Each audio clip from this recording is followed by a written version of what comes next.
Hello everyone. Today we will be starting with our last session of coordination compounds. Students are requested to drop down their names for attendance purpose. We'll be starting in a while.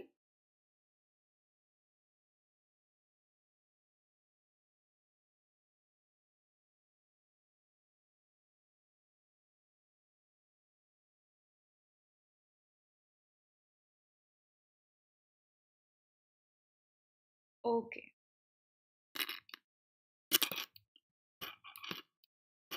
So, what were the important topics that we learned in coordination compounds was first to identify that which one is a coordination compound and which one is a double salt, right? So first we did a distinction between double salt and coordination compound. Second, we identify that coordination compound is made up of which kind of metals, which kind of ligands, and then we classified ligands, right? So, metal and ligands. Metal were of basically two types, D block and F block metals, and ligands, if you classify on the basis of denticity, so it will be monodentate, bidentate, tridentate, tetradentate, and so on. On the basis of charge, we classified. On the basis of denticity, we classified. On the basis of classical donors and non-classical donors, we classified, right? Classical donors and non-classical.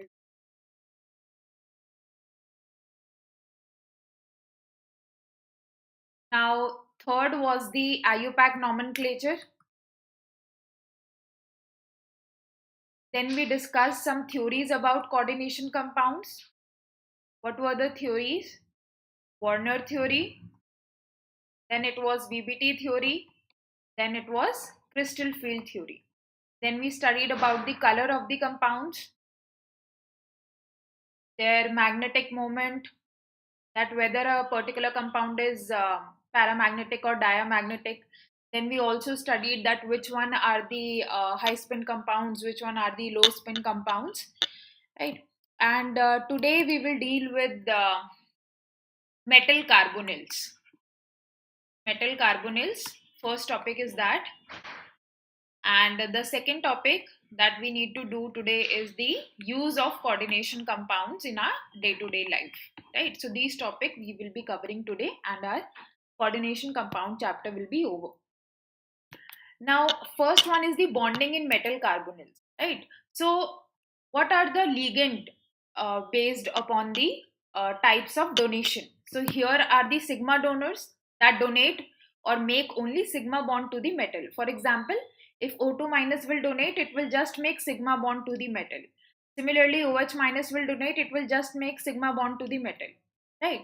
Now, next are the pi donors. Now, what happens here is that after the formation of sigma bond, two possibilities are there, right? Let us say that one ligand is forming sigma bond with metal. This is the sigma bond, normal sigma bond that all ligands will make, right? Whether they are pi donors or pi acceptors, sigma bond will be made by every ligand towards the metal. Now, after the formation of this sigma bond, there are two types of ligands, or you can say that three types of ligands. One are the that which donate through sigma only. That means they will only make sigma bond towards the metal. Second one is that they will be pi donors. Pi donors means what? That along with sigma, they will donate through pi also, right? They will make pi bond formation also. And the third one are the pi acceptors. Third one are the pi acceptors. So what happens here is that in pi donor, ligand donates through sigma also and ligand only donates through pi also. But in pi acceptors, what happens is that ligand donates electron to the metal first and forms sigma bond, right? Through sigma basically. And then the metal donates back to the ligand in its vacant orbital, in its vacant orbital, in the vacant orbital of whom? Ligand. Vacant orbital, or you can say anti-bonding orbital. You have learnt about molecular orbital theory, right? So there are two type of molecular orbitals, bonding orbital and the anti-bonding orbital, right? So the ligand will accept electron pairs from the metal back either in its anti-bonding orbital or either in its vacant orbital, and such type of ligands are called what? Pi acceptors. Right, so three type of ligands are there based upon the donor types. First are the one which donate through sigma only. Second one are the ones which donate through sigma and pi. And third are the ones which donate through sigma and accept through pi in their vacant orbital or the anti-bonding orbital. Now we will deal with some examples here. You just need to know that what are sigma donors, what are pi donors, and what are pi acceptors. Just you can learn one or two examples of them, right? Detailed description is not in your syllabus. So sigma donors are OH minus, F minus, ammonia, N3 minus. These are sigma donors. Next is the pi donors that along with sigma they will form the pi bond also, right? They will donate through pi also to the metal. So here is cyclopentadienyl, right? Here it is basically this. If you take a CH2 double bond CH2 and then here negative, right? So this is also what? A sigma donor and a pi donor. Here also this compound will be sigma donor and pi donor. Sigma it will donate through this and pi it can donate from its pi electron density, right? So what are the number of electrons that they are donating is not in your syllabus, right? But for additional info, you can note down that here this compound is a 6 electron donor. Here this is a 4 electron donor. This one is a 2 electron donor and this one is also a 2 electron donor. Okay. You can skip this part also, but you need to remember the at least one or two examples from the examination point of view that which one are the sigma donors and which one are the pi donors. Okay. Now carbonyl act as a pi acceptor ligand. CO, carbonyl act as a pi acceptor ligand. One bond is dative bond here. I'll once again draw it. So carbonyl is a type of a pi acceptor ligand. So these are various complexes which are metal carbonyl complexes. For example, nickel carbonyl 4, FeCO5, CO2CO8. These are binuclear compounds. Mn2CO10, CrCO6. Right. So here if you see that some are the binuclear compounds and some are the mononuclear compounds, right? So here it is having coordination number 4, so tetrahedral geometry, coordination number 5, trigonal bipyramidal geometry, coordination number 6, octahedral geometry. And these structures you can learn. These structures are important from the examination point of view. You can learn these two structures just CO2CO8 and Mn2CO10. So what happens here is that you divide it into two fragments. Sorry, slip of the tongue. Two fragments. So it will be CO4 and then here cobalt carbonyl 4 and then you attach them. Right? Here also you can have MnCO5. Two fragments you can make out of it and MnCO5 and you can attach manganese and manganese through a metal-metal bond.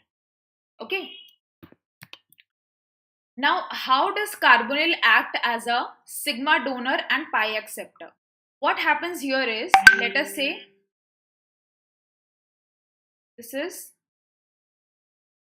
right. So the lone pair are present on carbon also and oxygen also. So the donation happens, let us say, through carbon, right?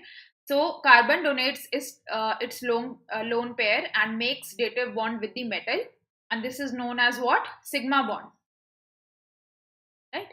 So it is donating two lone pair of it to the metal, forming a sigma bond or through sigma, right? So this becomes MC sigma bond, metal carbon sigma bond. Now what happens there is that carbonyl has a anti-bonding orbital. Carbonyl has a anti-bonding orbital which is vacant, right? Because it is a pi acceptor ligand. Now what happens? See, first what is happening? That carbon is donating its lone pair towards the metal and forming MC sigma bond. Now metal is also having electron in its d orbital. right? So it donates its electron density of the d orbital to the pi star or to the anti-bonding orbital of carbonyl, right? So this you need to remember. This leads to the formation of pi bond. So two type of bonds are forming, sigma bond and pi bond. Sigma bond is formed due to the donation of electron pair from carbonyl to the metal, right? Especially if you state the atom from which it is donating is carbon, right? So here what happens that when carbon donates through its lone pair to the metal atom, it leads to the formation of sigma bond. And then the d orbitals of the metal atom, here if you see the d orbital of the metal atom have electrons, so these electrons are donated to the anti-bonding orbital of the carbonyl, forming lead to the formation of the pi bond, right? So two types of bond are formed here. Now this is known as what? Synergistic effect or synergic effect. Stronger is the donation of sigma, stronger will be its back donation. Stronger is the donation from ligand to metal, the more stronger will be the donation from metal to ligand. And this is known as what? Synergic effect.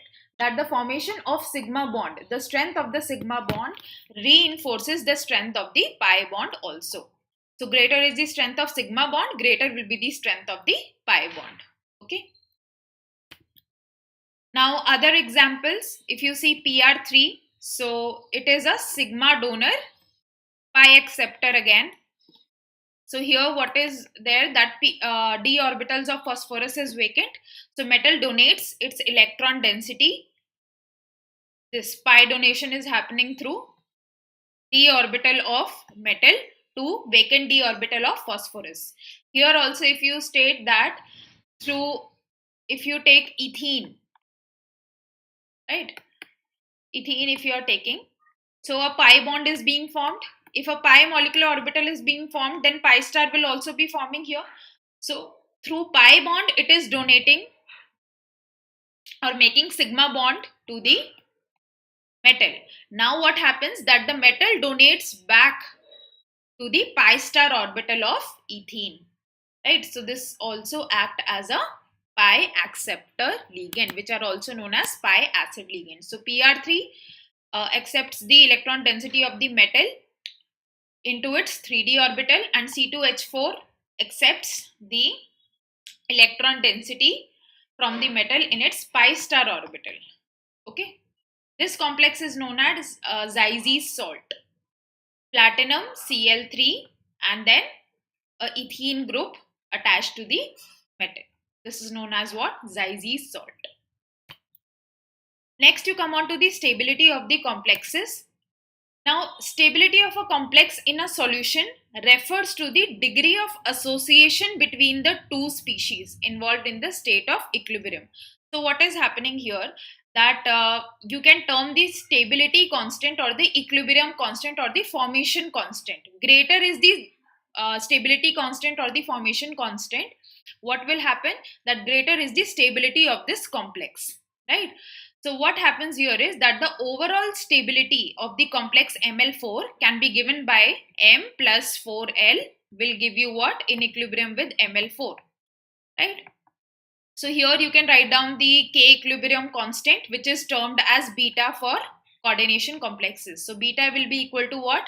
Ml4 product divided by reactant, Ml4, right? Product divided by reactant. This is how we write K equilibrium.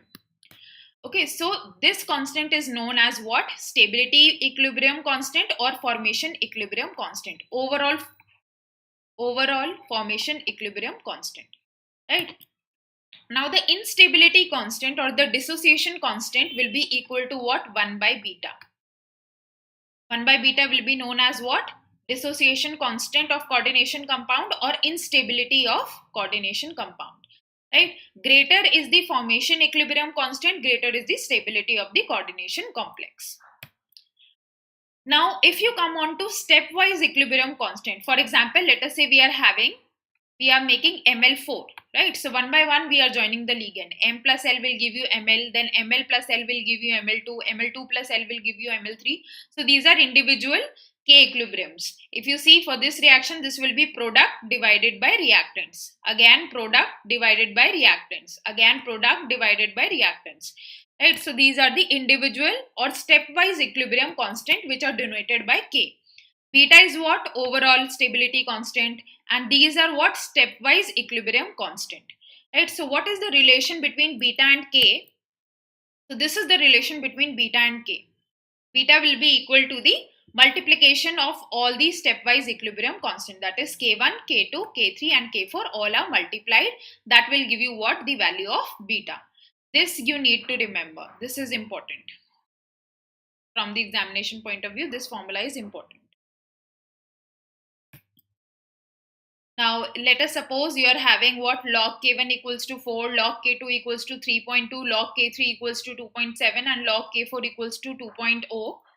So you can calculate log beta here, right? So it will be equal to what? Log beta will be equal to log K1 plus log K2 plus log K3 plus log K4. And applying this formula, you will get log beta will be equal to what? 11.9. Now you take anti-log of 11.9, you will get the value of beta. Now next are the type of complexes based upon the stability. First are the perfect or penetrating complexes. They dissociate negligibly. So here if you dissociate these complexes, only the ionization sphere and the coordination sphere will separate out. But in imperfect or normal complexes, what happens?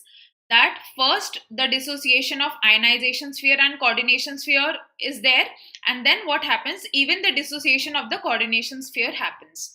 It dissociates into cadmium 2 plus 4Cn negative. So you can learn one example of each. K4FeCN6 is example of perfect or penetrating complex, and K2CdCN4 is the example of imperfect or normal complexes. Now, factors which affect stability. First one is the nature of central metal atom, right? So, more the polarizing power of the central metal ion, more is the stability of the complex. And we know that according to Fajan's rule, polarizing power can also be given as charge by radius, right? So, more the charge, lesser the radius, greater is the polarizing power and greater will be the stability of the complex. For example, if you compare Fe3 plus and Fe2 plus, the charge of Fe3 plus is more and the size is also less, right? So what happens here is that Fe3 plus will have a greater polarizing power than that of Fe2 plus. So it will be able to attract the ligand more towards itself, right? Because ligand are what? Electron donors, and metal is what? Electron acceptor, right? So greater is the electron deficiency of the metal, the more ligand will be attracted towards it. So that is why Fe3 plus complexes will be more stable than that of the Fe2 plus complexes. Now the second one is the nature of ligand, right? So more is the Lewis basicity, more is the stability of the complex, right? So here if you see, more is the basic character of ligand, or basically the Lewis basicity of the ligand. More it is willing to donate the electrons, more is the stability of the complex. For example, the complex ion of F minus is more stable than that of Cl minus or Br minus. Why? Because fluorine is a small atom, so electron-electron repulsion takes place, and that is why it wants to give its electron, right? So if you compare the basicity, F minus is more basic, so it will donate electrons more readily, and therefore the complexes which will be formed by F minus will be more stable than that of the Cl minus or Br minus. Now next point that is very much important is chelating ligands are much more stable. That means let us take two complexes. One you are having without the chelating ligand, that means you are having a monodentate ligand, and the second one you are having what? Chelating ligand, right? So whose stability will be greater? The one which is having the chelating ligand. So here if you see, nickel En3 is more stable, so formation value is 2 into 10 raised to the power 18. While if you will consider the monodentate ligand nickel NH36, the formation constant comes out to be 4 into 10 raised to the power 8. And we know greater is the formation constant, greater is the stability of the complex. So 10 raised to the power 18 is obviously much more greater than that of 10 raised to the power 8. Right? So this is known as what? Chelate effect. Chelate effect. That the complexes which contain chelating ligands are more stable than that of the complexes which contain the monodentate ligand. Now this you need to calculate and let me know the answer. Calculate and let me know the answer. Formation constant is given and you have to calculate the dissociation equilibrium constant.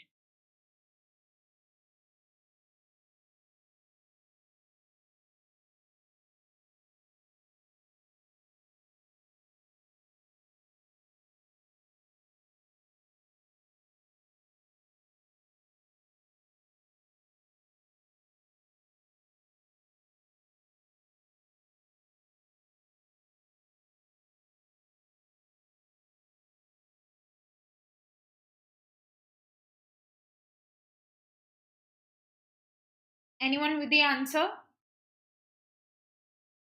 Beta is given already, that is formation constant is given and you need to calculate the dissociation constant. What should be the answer? I have already told you the formula.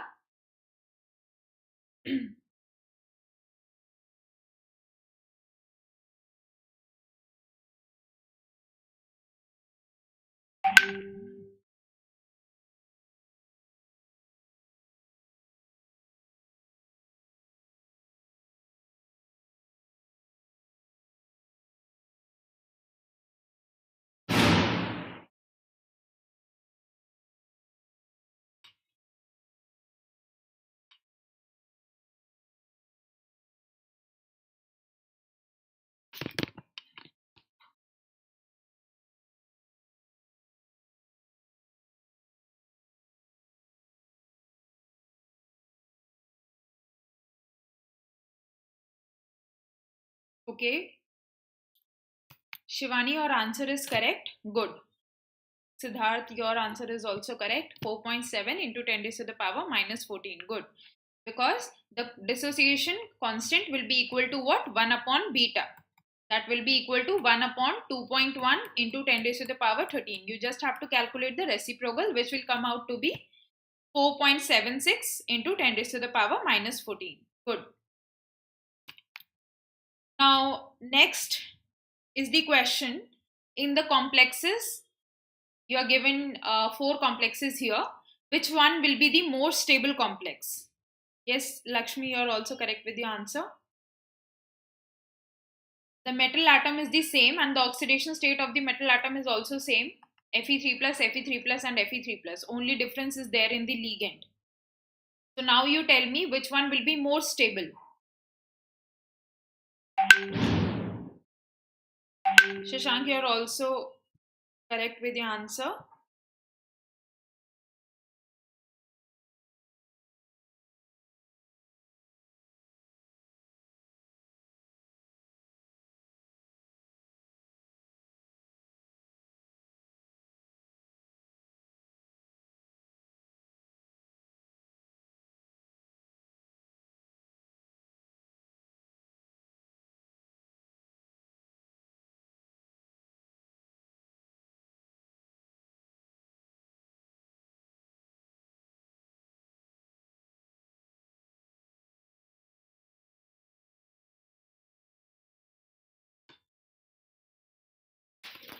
Anyone with the answer?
Okay.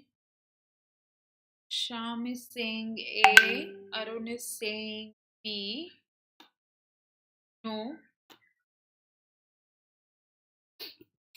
See, what happens here is that more stability is shown by chelating ligands. This one I mentioned. So which one is a chelating ligand here?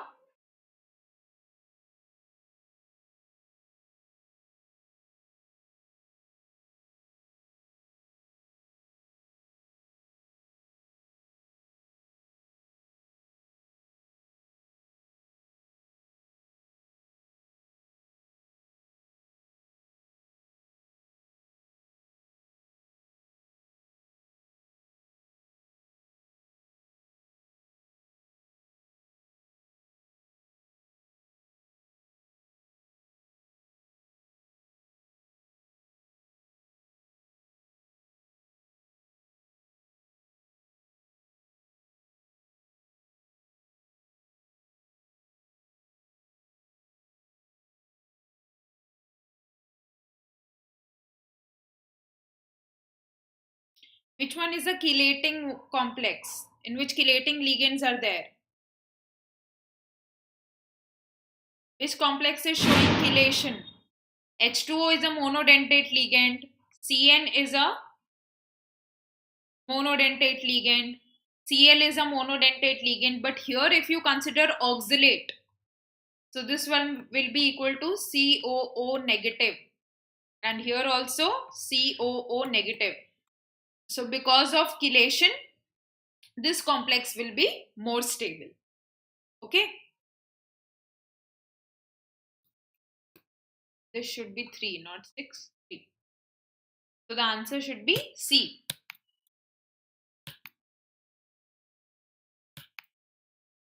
Now, this you tell me the most stable complex among the following is. The most stable complex amongst the following is.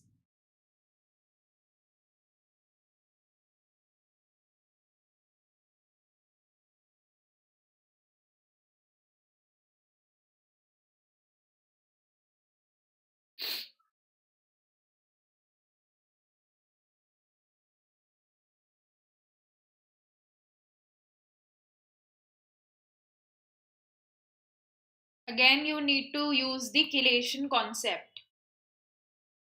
Chelation concept.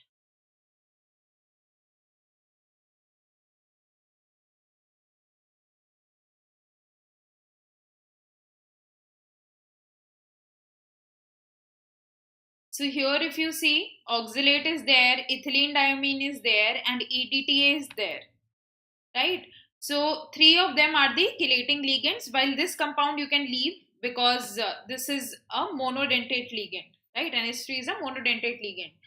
So here it is bidentate. Ethylene diamine is also bidentate. But EDTA, if you consider it is what? Hexadentate. That means the number of rings that will be formed in case of hexadentate ligand will be more, and therefore the stability of this complex will be the highest. Okay. So here if you see that since EDTA is hexadentate, so chelation will be more, and therefore what happens that this complex will be of the highest stability. Okay. Now the importance of coordination compounds.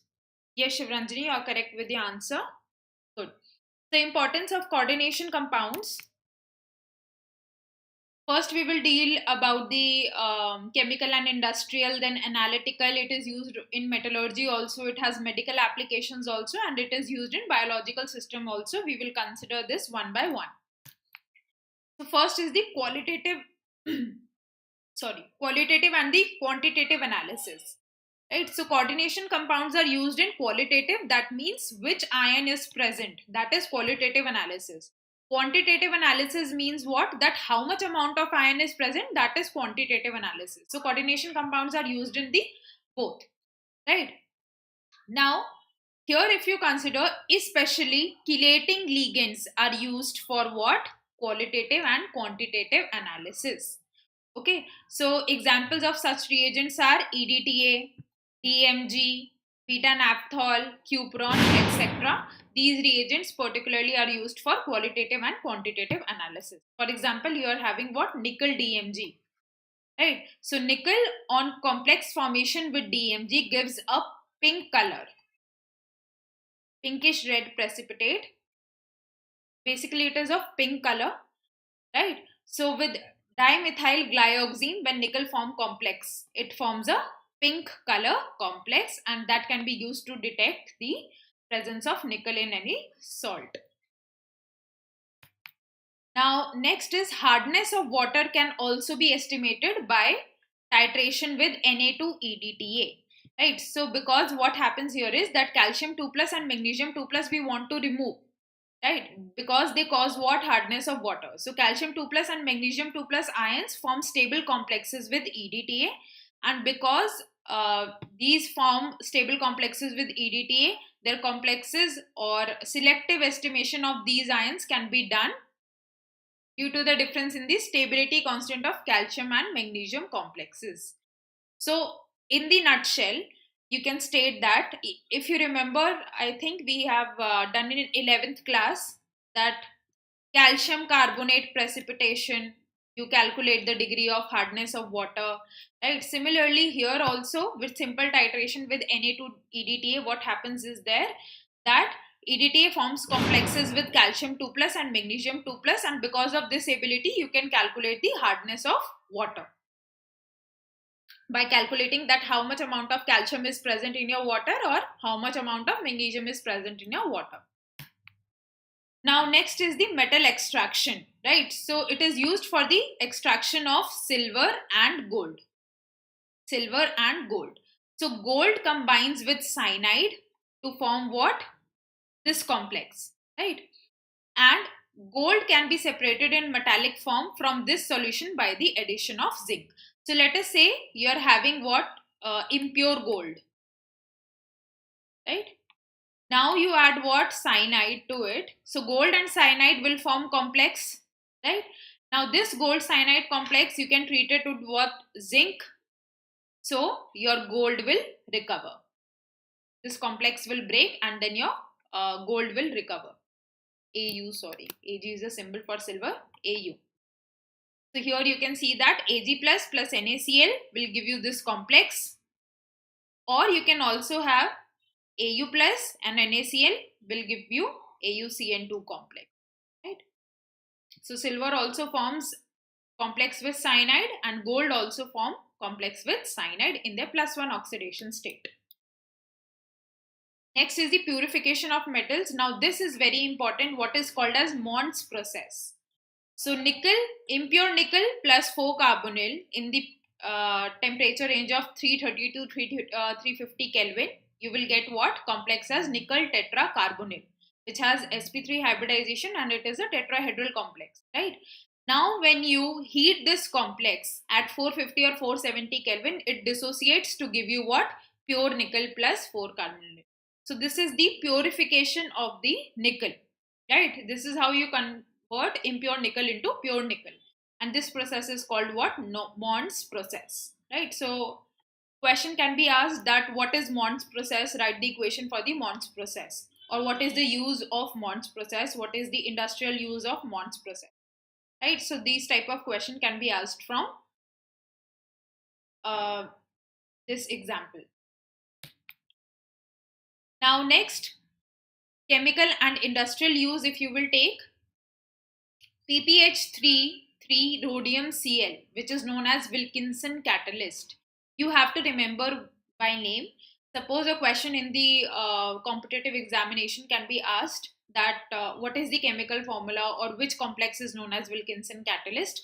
So you need to remember that it is a rhodium complex coordinated with the single chloride and 3-phosphine, and it is used for hydrogenation of alkenes. That means alkenes are converted into what? Alkanes by using this catalyst.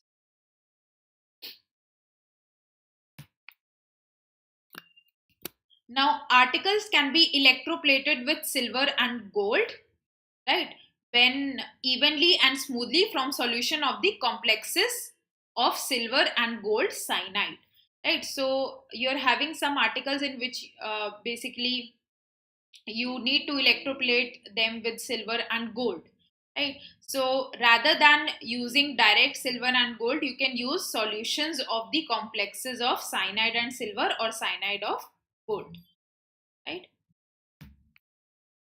Now the next one is when you're having black and white photography, so the excess of AGBR is removed by using Na2S2O3. This we have done in P block also, I guess, right?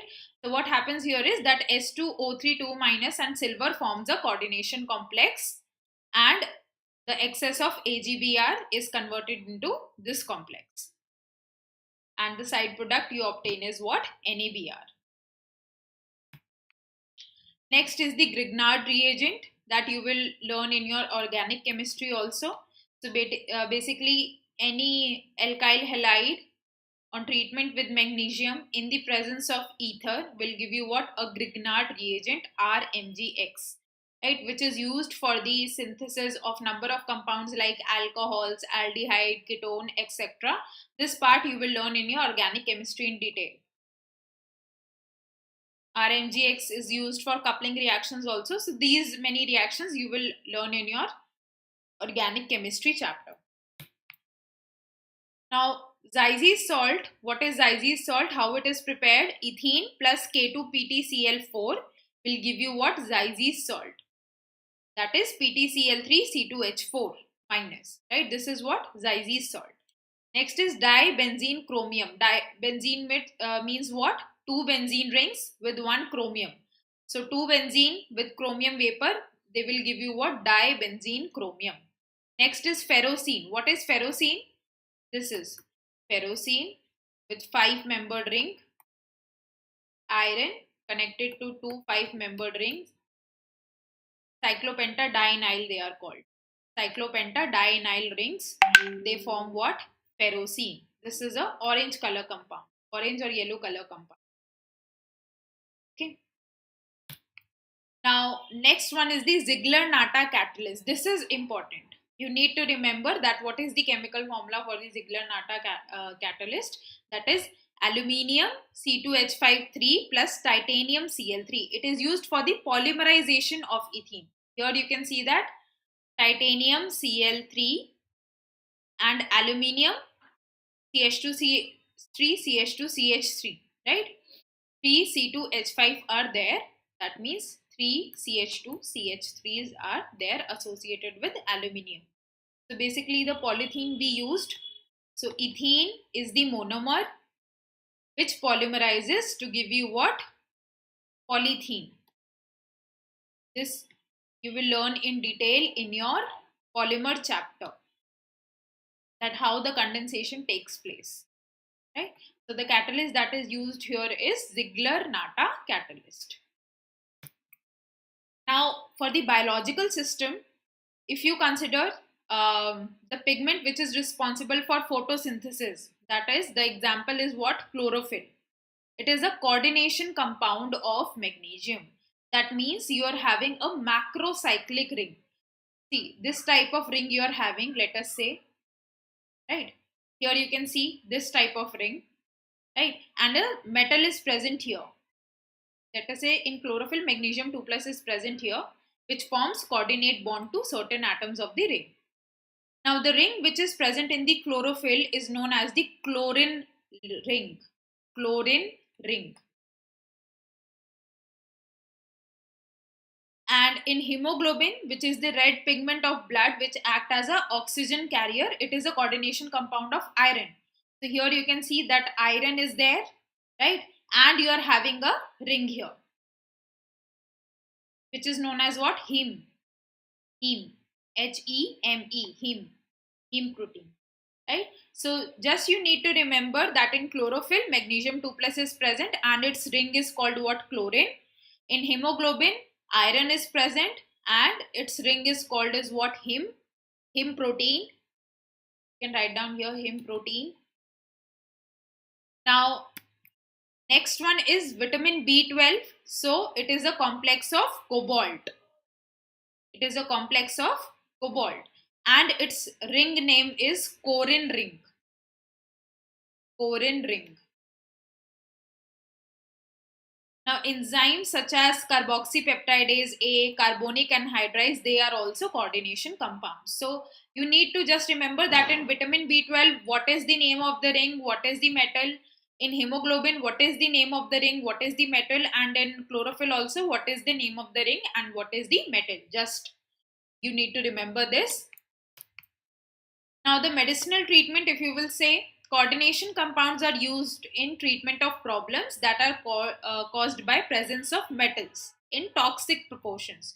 For example, there are such metals like arsenic you have, right? So, the excess amount of arsenic can lead to toxicity also.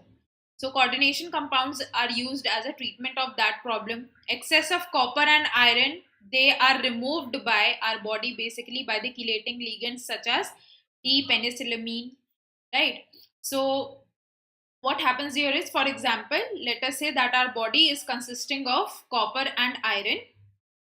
Excess of copper and iron will bind through this and will pass out from our body, forming a complex. EDTA is used in the treatment of lead poisoning, and the most important is that cisplatin is used in the treatment of cancer. Cisplatin is used in the treatment of cancer. This is the most frequently asked question in all the examinations, that cisplatin is used in the treatment of cancer. So we are done with the coordination chemistry.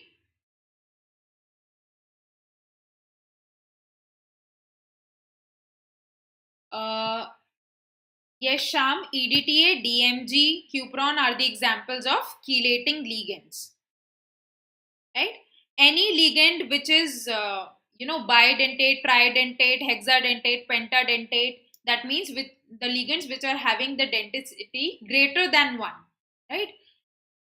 You can classify them into two: monodentate, and the other ones are the polydentate. Now in polydentate you will use bidentate, tridentate, hexadentate, pentadentate, tetradentate. So these all polydentate ligands are what? Chelating ligands. Chelating ligands. Right? Clear?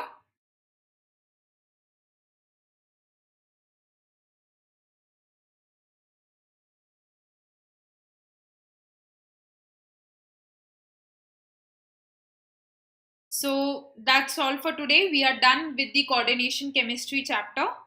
Okay, revise your concepts. Focus on the VBT and the crystal field theory. Question will come from that only, right? VBT and crystal field theory. That which complexes will form high spin complex, which are low spin complex, which are inner orbital complex, which are outer orbital complex, their hybridization, their geometry, right? These all you have to study in detail. We have already practiced a number of questions. IUPAC nomenclature is also important. One or two questions can be asked from that also. So IUPAC nomenclature is also important from the examination point of view, right? So that's all for today. Happy learning to all.